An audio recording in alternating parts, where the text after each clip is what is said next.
How many of you have seen Conan the Barbarian, that original movie? Not this one. I mean, this is a hilaritude associated with. What's that? Probably written. In fact, I'm sure it wasn't Arnold singing that. Well, they do other sketches like this too. But it's and it ruins the movie for you. So if you haven't seen Conan the Barbarian, you just saw it. You know, that was basically it. Sorry. Spoiler alert. I should say that before. Otherwise, it's not really a spoiler alert. Spoil. That was back before he was the governor of California. You know, Arnold. People don't know Arnold anymore. No kidding. I'm so old. I don't know how that happens. Age, I guess. So anyway, I like to start this off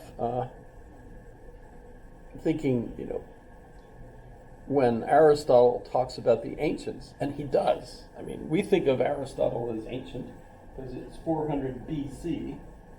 Did I say that's before Christ? Did I say that? Do you use BC anymore, or do you use BCE? Yeah, that's not your teacher. Yeah. Before the Common Era.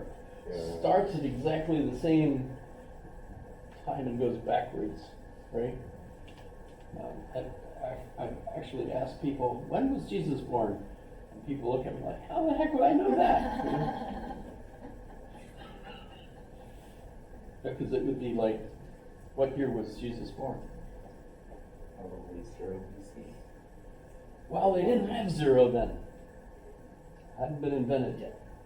So it wasn't 0. They usually say year 1, which is why it's so screwed up, because, you know, if you go to year 1 BC, and right away it's already been 1 AD, there's no year 0, that's kind of wrong. But they didn't have 0 yet, so they started right away with BC. And AD is Anno Domini, which is after our year of the Lord, right? But today they call it the Common Era, so you get CE. But it starts at exactly the same screwed up time. Anyway, so it's kind of just a silly cover, you know, for that. But Aristotle talks about the ancients, and what does he mean by the ancients? For him, the ancient Greeks, of course, Homer, really, Homer. It's a cute corgi, or something like that. Sorry, that wasn't a squirrel. It was something else, corgi. But you might notice I get distracted. I go off on a side tangent and never get back. But that's all right. You know, you guys still pay me. I don't understand it. But Aristotle thinks of the Iliad and the Odyssey as ancients. Among other things, there's other ones too. I mean, there's really quite an interesting set of literature. And we'll talk a little bit about that. But when we look at the Iliad, and I'll mention this to get into it, Plato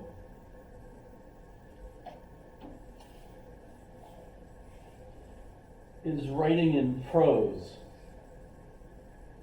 And that's a brand new thing, actually. Brand new thing, writing in prose. Prior to that, the Greeks are writing in poetry. There's a good reason for that. The poetry are, well, they're songs.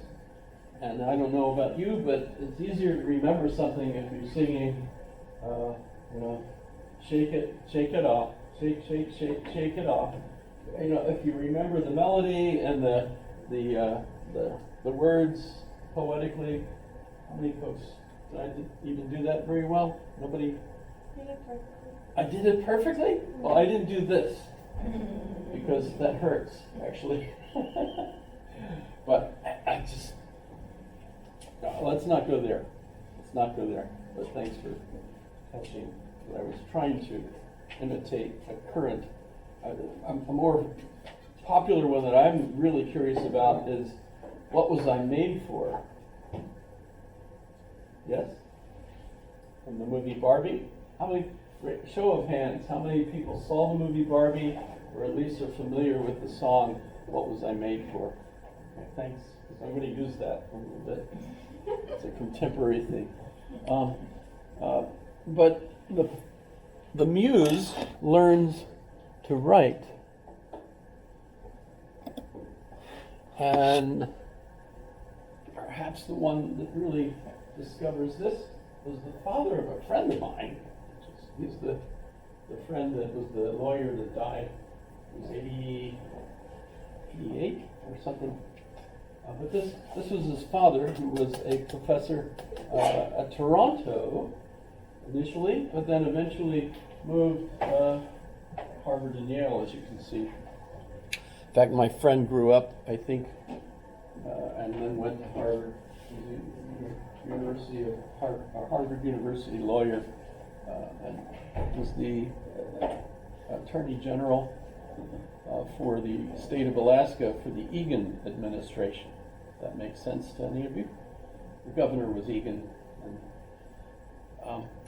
But in any case, Eric Havelock was a student of Plato, wrote some works on it, and one of the books that he wrote was The Muse Learns to Write. And I should get to preface to Plato, go away. Not you, I meant the screen here. Major works, okay. So The Muse Learns to Write, which we have in the library if you're curious. It's a small little book. But the main thing he points out, and he was part of the Toronto School, which included others that were arguing that the medium is the message. In other words, you put your kids in front of the TV to watch Sesame Street, right? You know, and you get things, I suppose, like this. This is actually the Muppets, right?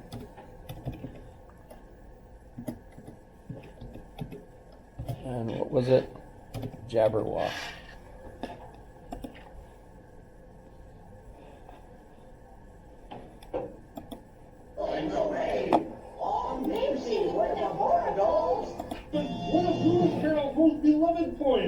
Make this a good intro, Chief. This scene needs all the help it can get. Well, at least you're in the scene so you know what it is. Have you seen the scene? Even when you know what it is, you don't know what it is. Ladies and gentlemen, Jabberwocky. You seen Jabberwocky? Nobody knows Jabberwocky? 'Twas brillig, and the slithy toads that gyre and gimble in the wave. Oh, Mimsy, where the borogoves and the momraths outgrave. Beware the Jabberwocky. I'll let the Muppets do it.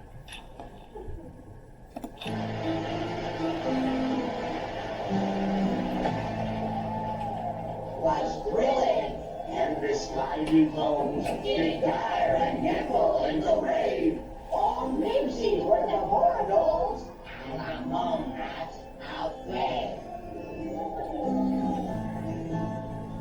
Beware the Jabberwock, my son. The jaws that bite, the claws that catch. Beware the jumped-up bird, and shun the bulliest bandersnatch. He took his purple sword in hand. Long time the manxome foe he sought. So rested he by the tum-tum tree, and stood a while and thought. And as in a fish thought he stood, the Jabberwock, with eyes of flame, came whistling through the tulgey wood, and nor was he, but all 1, 2, and through. The vorpal blade let Snicker snap.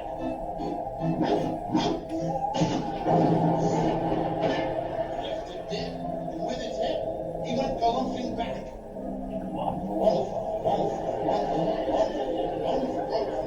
Thou, thou hast thou slain the Jabberwock?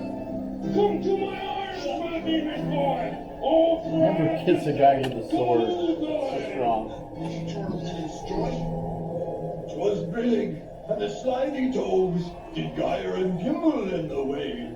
All mimsy were the borogoves, and the mome rats out ready. I tell you, this is the weirdest thing we've ever done on this show. It was an outbreak.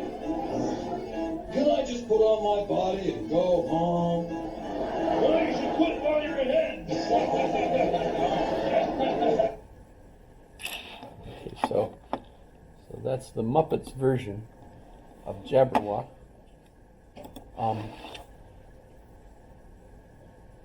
So what are your kids learning when you put them in front of the TV? The Fern saying, say it. Depends.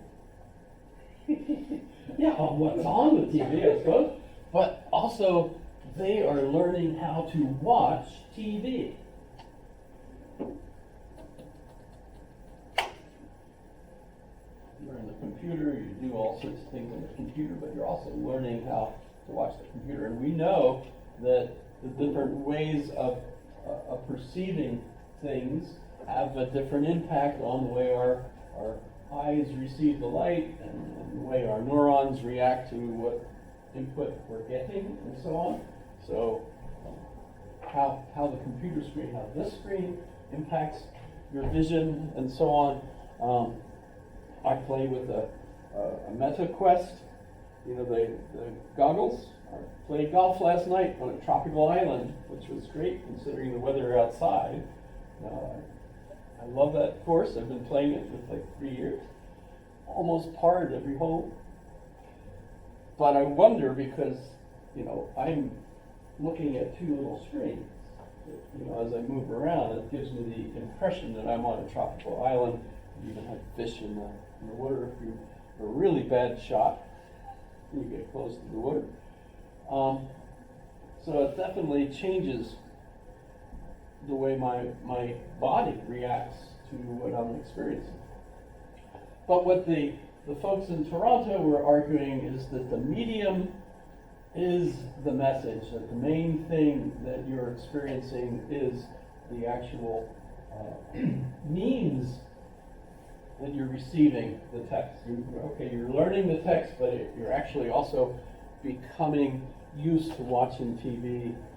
And that was a new thing at the time, big concern for them. And Eric Havelock, in his book, The Muse Learns to Write, which you could go directly to that, actually.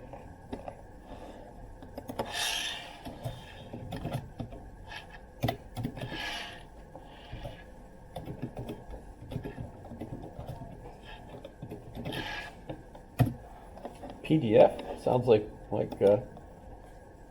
and besides being in the library, it might actually be on the web as a PDF. But in this book, he basically argues that first off, they're moving to writing. Plato's upset with that because it's going to change the way people know things. Because it used to be that everyone memorized everything. And by learning to write and writing things down, people are going to become lazy because they won't have to memorize it anymore. And he's right. He's right about that. And there are benefits too. You end up with a library. Try memorizing that, right? That's significant. And of course, now today, the medium has changed still further because now it's on the web. Just go over there, and I don't see that many people in there. In fact, they just recently got rid of, I think, a lot of books. I don't know where the heck they went, and put in that new commons area because more students need an area where they can go on the internet and work with one another as opposed to going to the book collection and checking out books. Because we're changing, right? Print media is